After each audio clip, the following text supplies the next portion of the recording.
Okay, let's unpack this. We've got some really foundational material today. Hmm. Excerpts from the Rig Veda, hymns X16 through XC8 specifically. Yeah, these are, ancient praises, right? Invocations to some seriously powerful deities reaching back thousands of years. That's right. And our goal here, our mission for this deep dive, is really to sift through these verses. To pull out the key insights, maybe some surprising details too. Exactly. To help you, the listener, get a quick but thorough handle on what these specific hymns tell us about who these gods were, what people thought they did.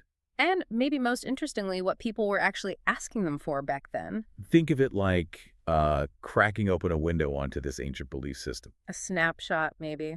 Seeing how they understood power, protection, getting by. Yeah, prosperity all through the lens of their gods.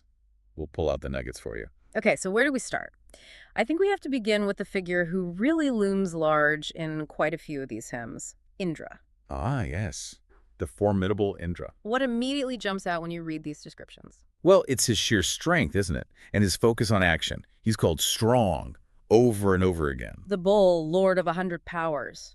It's all very dynamic language. Totally. It's about energy, power, and motion. And the tools mentioned, they reinforce that, don't they? Yep. The thunderbolt, his car, those famous bay steeds, his weapons. Definitely not subtle imagery. It's all about might. And there's this really strong connection, you see it right away, between his power and Soma. Oh, absolutely. That gladdening drink, it's central. The hymns say Soma makes him strong for him the strong. Right, it fortified his body in the wars. There's even that line, cheered by this Meath Indra, rent piecemeal ahi, Meath being another word for it. Yeah, basically Soma. So the ritual drink is presented as directly fueling his divine power, his battle prowess. Which is fascinating in itself. Now, you mentioned action.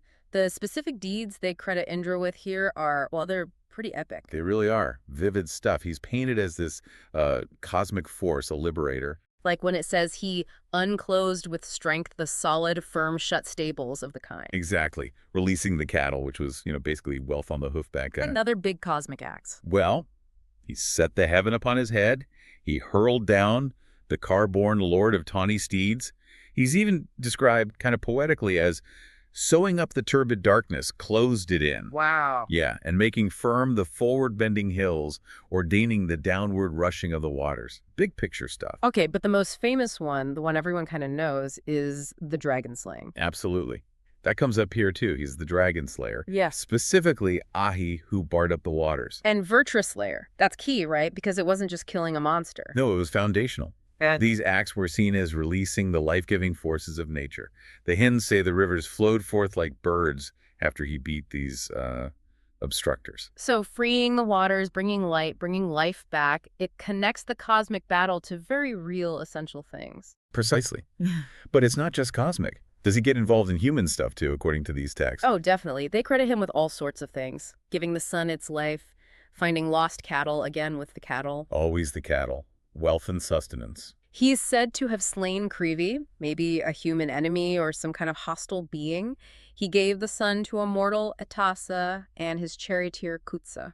And that really dramatic one, demolishing Sambara's 99 castles for King Devodasa. Yes, that's a big story. Plus, crushing Asna's powers, bringing down the deer head of the wicked Dasa. Another enemy group, the Dasa. Scattering Dasa hosts, creating earth and waters for men, casting down forts of iron. It's quite a resume. It really is.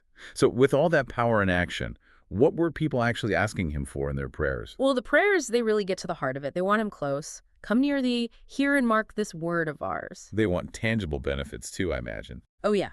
They ask him to pour Indra forth as to a spring of wealth. They plead, turn thee unto us. They want his fair favors, a boon to him who lauds thee. So praise is linked directly to reward. Seems like it. And wealth is huge. They even call him the wealthy cow, which is quite an image. It is. What else? Strength, help in their labors, manifold assistance, protection, safety in each forthgoing, basically. Keep us safe when we go out and do things. That makes sense. There's also that slightly odd detail about the horses, right? Oh, yeah. Asking him to come drink the Soma with, 2 bay horses or sometimes? All the way up to 80, 90, or 100 horses. It's like they're dialing up the request for divine presence based on the need, maybe. Could be.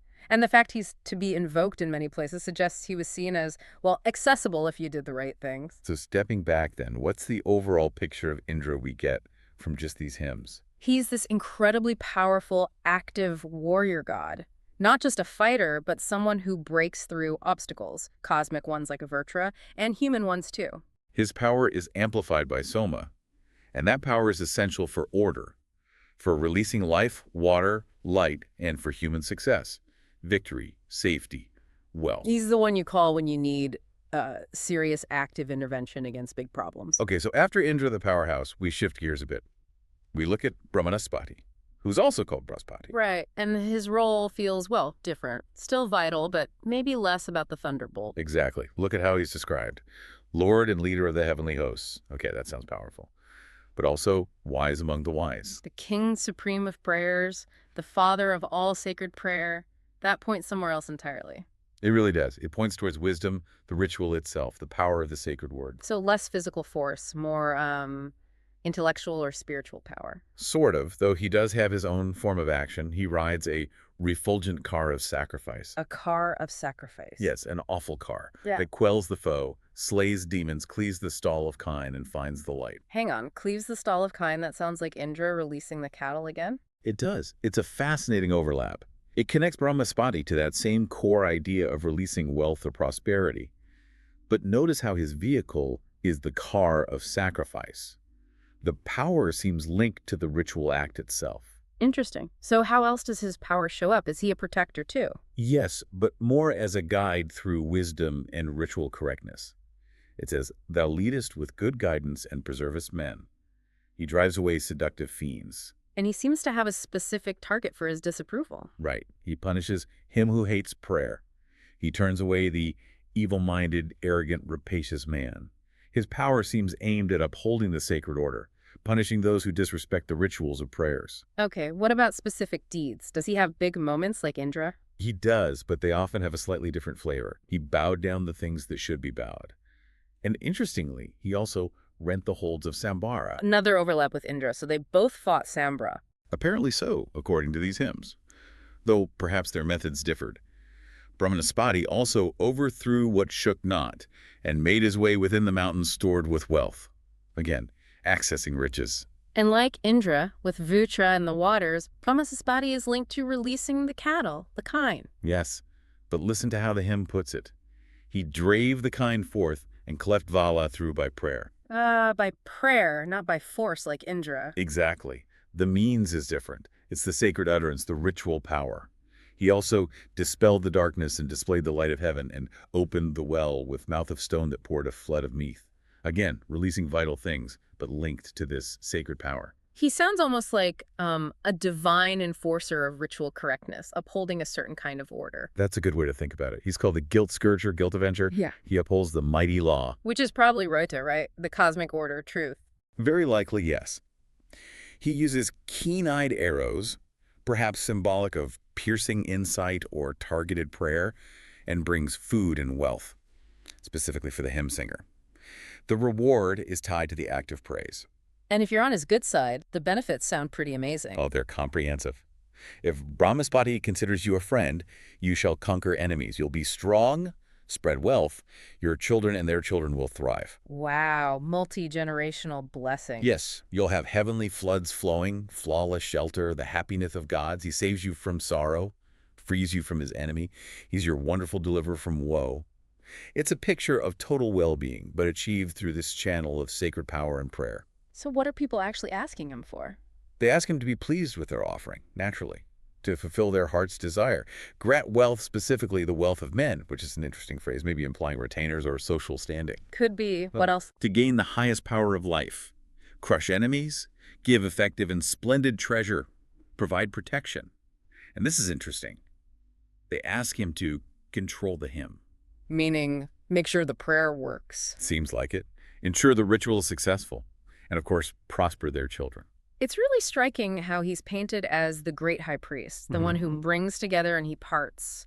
So connected to sacred song. Yeah, and gaining wealth for hymns. It just hammers home this idea that the ritual performance, the carefully crafted prayer, was seen as a genuine source of power, a way to tap into divine favor and get tangible results. Okay, so we've had the warrior and the priest of prayer. Finally, we come to the Adityas. This is a group, right? Yes, a group of deities. The hymns mention Mitra, Aryaman, Bhaga, Daksa, Amsa, and Varuna often seems the most prominent among them, at least in these particular texts. And how are they described as a group? What's their overall character? They're consistently called kings, and there's a strong emphasis on their purity and integrity.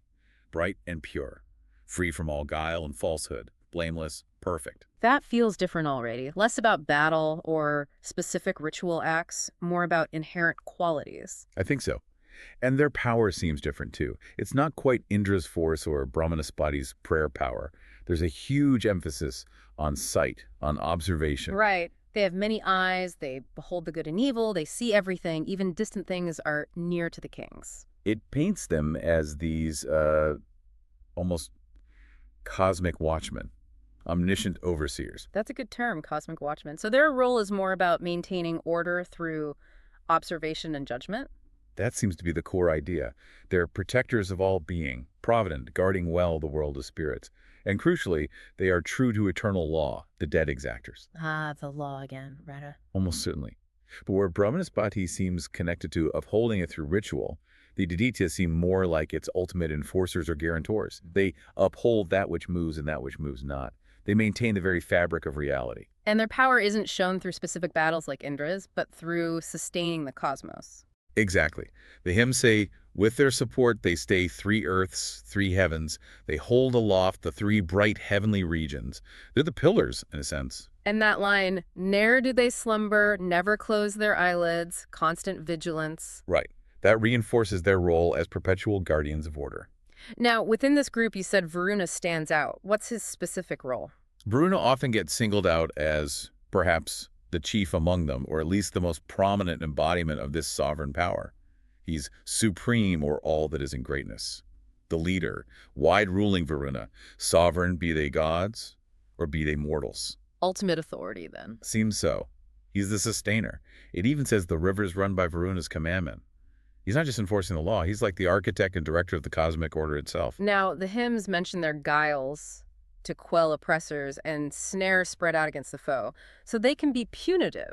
Yes, they're not just passive observers. As debt exactors, they enforce the consequences of breaking the cosmic law. But for the worshiper who is aligned with that law, Their path is different. right? For the faithful, their path is smooth, excellent, and thornless. It shows that double-edged nature, upholding the law, brings protection to the righteous, but consequences for others. So what do people ask from these deities, the Adityas and Varuna? Their requests must be different again. They are, somewhat. The focus shifts heavily towards favor, divine grace, protection, but also significantly forgiveness. Forgiveness, that feels very personal. It does. They ask to share in this your favor, for guidance around troubles, for blessing, shelter, to be carried beyond all hatred. But the forgiveness part. Yeah, there's a really striking plea, asking them to forgive us however we have erred and sinned against you. It shows a consciousness of moral failing and a desire for absolution from these cosmic judges. So they're seeking not just physical safety, but moral or spiritual safety too. Seems that way. They ask for broad light free from peril, asking that during darkness, maybe literal or metaphorical, not seize them. They pray not to witness a friend's destitution, and again, that they never lack riches. It connects obeying the cosmic law, upheld by these watchful gods, to very personal concerns about sin, consequence, and overall well-being. So the Adityas, especially Varuna, they embody this divine sight, this upholding of cosmic and moral law. They're the arbiters, the enforcers. Exactly, which, as you say, contrasts really nicely with Indra's warrior deeds and Brahmanaspati's power derived from prayer and ritual knowledge, different facets of divine power. Okay, so we've looked at these 3 distinct groups, Indra, Brahmanaspati, the Adityas. When you look across all these hymns, what are the common threads? What ties this all together? Well, one thing that's absolutely central is the role of human action. You don't just passively receive blessings. Right. Sacrifice, the offering of soma, here is the juice, do not scorn it. The act of prayer, sing this new song forth, composing the hymns themselves. Yes, wrought their hymn and task is seeking favor. It's all about active participation. The ritual, the praise, that's the mechanism to engage with the divine and hopefully get a positive response. And the desired outcomes, despite the different gods, seem pretty consistent, don't they? Remarkably so. Mm. People are consistently asking for victory over enemies, whether they're cosmic or human. They want wealth, cattle, treasure, riches. Strength, safety, good fortune, prosperity, not just for themselves, but for their children, too. Exactly. And divine protection in general. The core desires are pretty universal. Security and prosperity. And the enemies they face, it's quite a mix. It is. You've got the big cosmic obstructors like Ahi, Vitra, Vala. Then you have what seem like human or semi-human foes, the Dacius, the Dasa, Kravi, Sambara, Asna. And even just people who dislike the rituals, him who hates prayer, or generally wish the worshiper harm, divine help is needed on all these levels. Yeah, from the cosmic down to the interpersonal. There's that phrase you mentioned earlier. It pops up at the end of quite a few hymns. Loud may we speak, with heroes, in assembly. What do you make of that? I think that's really telling. It suggests the blessings they wanted weren't just private or material. Right. To speak loudly implies confidence, status, having a voice that's heard. And with heroes, that suggests having strong allies, being part of a successful, respected group within the community. And in assembly points directly to public life, doesn't it? Having standing, being recognized, maybe participating in important communal affairs. Exactly. So divine favor wasn't just about personal survival or wealth. It seems deeply connected to achieving social success, respect, and strength within the community. Prosperity included that social dimension. That really adds another layer. It wasn't just about getting rich in isolation. No, it seems more holistic. Thriving meant having a respected place in the social fabric. So these hymns, taken together, they paint this picture of a really multifaceted divine world. Different gods with specific domains, warrior power, ritual power, cosmic law. But all of them are approached through these core practices, ritual, prayer, hymns, to achieve a pretty consistent set of goals. Goals related to well-being, prosperity, safety, and, importantly, social standing, both in the natural world and within their human society. So we've taken this deep dive into these ancient hymns, these requests and praises. We've seen Indra, the powerful warrior liberator. We've explored Brahmanaspati, the guide, the priest, embodying the power of prayer itself. And the watchful Adityas, especially Varuna, the guardians and enforcers of cosmic and moral law. And looking at how they're described, what people asked of them, it really does give us this direct window, doesn't it? Into the hopes, the fears, the values of people living thousands of years ago. You see how intricately they believed the divine world was woven into, well, everything. Their daily lives, the natural world, their social structure. Fascinating. It really is. And thinking about these different divine roles, the force, the ritual, the law, it does leave you wondering, doesn't it? What does the existence of these distinct, yet sometimes overlapping divine functions tell us about what kinds of power, what kinds of order were most important to these ancient people as they tried to understand and, well, influence the world around them?